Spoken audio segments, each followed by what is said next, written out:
उच्च वंशावळ असलेली जी आई असेल किंवा वडील असेल ह्यांची निवड करून त्यांचा एम्ब्रिओ लॅबमध्ये आपण तयार करतो. आम्ही ह्या भ्रूण प्रत्यारोपण म्हणजेच एम्ब्रिओ ट्रान्सप्लांट तंत्रज्ञानातून ह्या तयार केलेल्या आहे आणि नॅचरल पद्धतीने जन्माला आलेली गाय आणि भ्रूण प्रत्यारोपण तंत्रज्ञानाच्या माध्यमातून तयार झालेली गाय त्याचा तुलनात्मक अभ्यास आम्ही या ठिकाणी करतोय. हा सेन्सर आम्ही ह्या गायींना बसवलेला आहे. ह्या गायींचं टेम्परेचर असेल किंवा रिस्पिरेशन रेट असेल किंवा ह्या सगळ्या गोष्टी ह्या सेन्सर्सच्या माध्यमातून आम्ही रेकॉर्डिंग करतो. नमस्कार, मी डॉक्टर सोमनाथ माने, प्रमुख शास्त्रज्ञ, देशी गाय संशोधन प्रशिक्षण केंद्र, कृषी महाविद्यालय पुणे. आपण या संशोधन केंद्रामध्ये पाहत आहात ही भ्रूण प्रत्यारोपण तंत्रज्ञानाच्या माध्यमातून तयार झालेली ही सैवाल गाय आहे. अशा प्रकारच्या तुम्ही बाकीसुद्धा पाहू शकता. ही गीर गाय आहे, ही सुद्धा भ्रूण प्रत्यारोपण तंत्रज्ञानाच्या माध्यमातून तयार झालेली आहे. तर ह्या देशी गाय संशोधन केंद्रामध्ये 2020 साली आपण हे तंत्रज्ञान वापरण्यास सुरुवात केली आणि ह्या गायी सैवाल असेल, गीर असेल आणि आमच्याकडे थारपारकर आहे. अशा 3 ब्रीड आम्ही ह्या भ्रूण प्रत्यारोपण म्हणजेच एम्ब्रिओ ट्रान्सप्लांट तंत्रज्ञानातून ह्या तयार केलेल्या आहे आणि नॅचरल पद्धतीने जन्माला आलेली गाय आणि भ्रूण प्रत्यारोपण तंत्रज्ञानाच्या माध्यमातून तयार झालेली गाय त्याचा तुलनात्मक अभ्यास आम्ही या ठिकाणी करतोय. आता ही गाय गाभण आहे, म्हणजे सर्वसाधारणपणे 2.5 ते 3.25 वर्षामध्येच ह्या गायी योग्य वयाच्या होऊन तिला आपण सेक्स सॉर्टेड सिमेन म्हणजे हे जे नवीन टेक्नॉलॉजी आहे, एम्ब्रिओ ट्रान्सफर असेल किंवा सेक्स सॉर्टेड सिमेन आहे, ह्या टेक्नॉलॉजीचा वापर आपण ह्या ठिकाणी करत आहोत. आणि आम्हाला अपेक्षित आहे आता ह्यांचे जे पॅरेंट्स बघितले म्हणजे ही जी आई, ही जे वडील बघितले, तर ह्यांची दूध उत्पादन क्षमता प्रतिवेत ही 4,500 लिटर प्रतिवेत एवढ्या उच्च दर्जाचे सिमेन किंवा ह्यांचे पॅरेंट्स आपण सिलेक्ट केलेले आहेत. आणि हिचा जन्म हा क्रॉसब्रीड गाईच्या माध्यमातून झालेला आहे.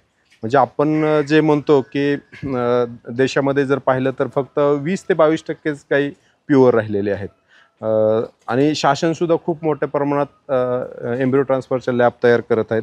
शासनाने आत्ताच 22 जुलै हा दिवस देशी गोवंश जतन व संवर्धन दिवस म्हणून साजरा करण्याचं जाहीर केलेलं आहे. त्या दृष्टीने आपल्याला ह्या तंत्रज्ञानाचा वापर करणे खूप गरजेचं आहे. हे तंत्रज्ञान थोडक्यात असं आहे की आपल्या देशामध्ये ज्या गायी, कुठली गायी असेल तर तिचे जे उच्च वंशावळ असलेली जी आई असेल किंवा वडील असेल ह्यांची निवड करून त्यांचा एम्ब्रिओ लॅबमध्ये आपण तयार करतो. 7 दिवस आपण तो एम्ब्रिओ लॅबमध्ये तयार करून त्यानंतर ज्या सरोगशी मदर आहेत त्या सरोगशी मदरमध्ये आपण तो ट्रान्सफर करत असतो. मग ती देशी गाय असो किंवा नाहीतर मग क्रॉसब्रीड असो किंवा एक्झॉटिक गाय असो, कुठल्याही गायीमध्ये हा एम्ब्रिओ आपण इम्प्लांट करून प्युअर देशी गाय आपण ह्या माध्यमातून तयार करू शकतो. आणि अशा चांगल्या तयार झालेल्या गायींचं या ठिकाणी रेकॉर्डिंगसुद्धा खूप चांगल्या पद्धतीने आम्ही करतोय. हा सेन्सर आम्ही ह्या गायींना बसवलेला आहे. ह्या गायींचं टेम्परेचर असेल किंवा रिस्पिरेशन रेट असेल किंवा ह्या सगळ्या गोष्टी ह्या सेन्सर्सच्या माध्यमातून आम्ही रेकॉर्डिंग करतो. आणि गायी आजारी पडली किंवा गाय हीटवर आली किंवा गायचं रिस्पिरेशन रेट वाढला किंवा गाय वेळेला झाली, ह्या सगळ्या माहिती आम्हाला मोबाईलवरती कळतात. म्हणजे ह्या संशोधन केंद्रामध्ये उच्च वंशावळीच्या गायी तयार करण्याबरोबर जे कृत्रिम बुद्धिमत्ता म्हणतो आपण, आर्टिफिशियल इंटेलिजन्स म्हणतो, ह्या तंत्रज्ञानाचा वापरसुद्धा आम्ही ह्या ठिकाणी करतोय. आणि हे सर्व तंत्रज्ञान आपल्या हातात आलेलं आहे, म्हणजे मोबाईलमध्ये आलेलं आहे. आणि ह्या अनुषंगाने जास्तीत जास्त आपल्या देशी गायसुद्धा खूप चांगल्या प्रकारे दूध देऊ शकतात. म्हणजे तुम्ही जर रेफरन्सेस पाहिले, हीच सैवाल जातीची गाय आहेत, हिने NDDB इथं 27 लिटर हायेस्ट दूध दिलेलं आहे. काही शेतकऱ्यांकडे हे 30 लिटरपर्यंत दूध दिलेलं आहे. आपण गीरचंच उदाहरण जर पाहिलं, आता तुम्ही ही पाहू शकता, ETG4 जी गीर आहे ही एकदम उच्च वंशावळीची कालवड ह्या ठिकाणी तयार झालेली आहे. आणि आपण तिला आत्ता भरवलेली आहे, ती गाभण आहे. ती सुद्धा तिच्यापासून सुद्धा अपेक्षित दूध उत्पादन आपल्याला 4 ते 5,000 लिटर प्रतिवेत दूध मिळण्याची अपेक्षा आहे. अशा दृष्टीने ह्या ठिकाणी आम्ही ह्या संशोधन केंद्राच्या माध्यमातून करतोय.